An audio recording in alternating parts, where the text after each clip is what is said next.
اے سننے والے، حق وہی ہے جو تیرے رب کی طرف سے ہو، پس تو ہرگز شک کرنے والوں میں سے نہ ہونا۔ الحق من ربک، کہ حق وہی ہے جو تیرے رب کی طرف سے ہو۔ قبلہ کی تبدیلی اللہ تعالیٰ کی طرف سے ہے، لہٰذا حق ہے، تو اس میں شک نہ کیا کر۔ یوں ہی اللہ تعالیٰ کی طرف سے آنے والا ہر حکم حق ہے، اگرچہ اس کی حکمت ہمیں سمجھ میں آئے یا نہ آئے، لیکن حق وہی ہوگا، اور مسلمان کا کام ہے اسے ماننا اور اس پر عمل کرنا۔ کسی بھی طرح کے حالات میں اس میں شک کرنے کی گنجائش نہیں۔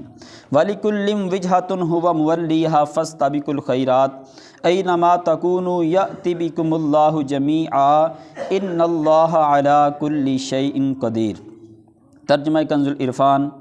اور ہر ایک کے لیے توجہ کی ایک سمت ہے، جس کی طرف وہ منہ کرتا ہے، تو تم نیکیوں میں آگے نکل جاؤ۔ تم جہاں کہیں بھی ہوگے، اللہ تم سب کو اکٹھا کر لائے گا، بے شک اللہ ہر شے پر قدرت رکھنے والا ہے۔ وَلِكُلٍّ وِجْهَةٌ، اور ہر ایک کے لیے توجہ کی ایک سمت ہے۔ اس آیت میں تبدیلی قبلہ کی ایک اور حکمت بیان کی گئی ہے کہ ہر امت کے لیے ایک قبلہ مقرر ہے، تو جب امت محمدیہ ایک امت ہے اور سب سے افضل امت ہے، تو ان کے خصوصی امتیاز کے لیے ان کا قبلہ دوسروں سے جداگانہ بنایا گیا، اور اس میں خصوصیت یہ ہے کہ ان کا یہ قبلہ ہمیشہ کے لیے رہے گا، کبھی تبدیل نہ ہوگا۔ فَاسْتَبِقُوا الْخَيْرَاتِ، تو نیکیوں میں آگے نکل جاؤ، یعنی قبلہ کا موضوع طے ہو گیا، لہٰذا اب صرف اسی بحث میں نہ رہو، بلکہ اللہ تعالیٰ کی عبادت و اطاعت اور دین کے کاموں میں ایک دوسرے سے سبقت لے جانے کی کوشش کرو۔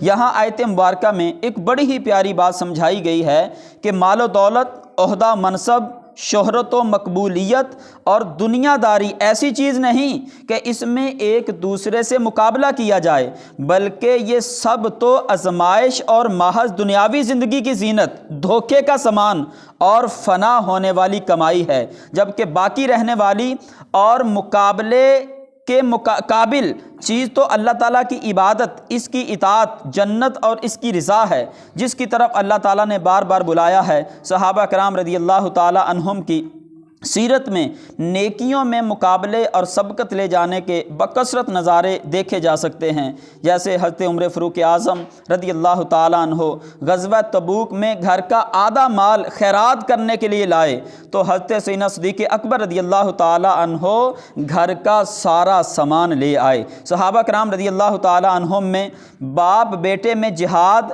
میں شرکت کے لیے بحث ہوتی، ہر کوئی کہتا کہ میں شرکت کروں گا، تم گھر پر رہو گے، حتیٰ کہ معذور صحابہ بھی راہ خدا میں شہادت کے لیے بے قرار رہتے۔ غربت و بے کسی کی وجہ سے راہ خدا میں سفر نہ کر سکنے والے روتے تھے۔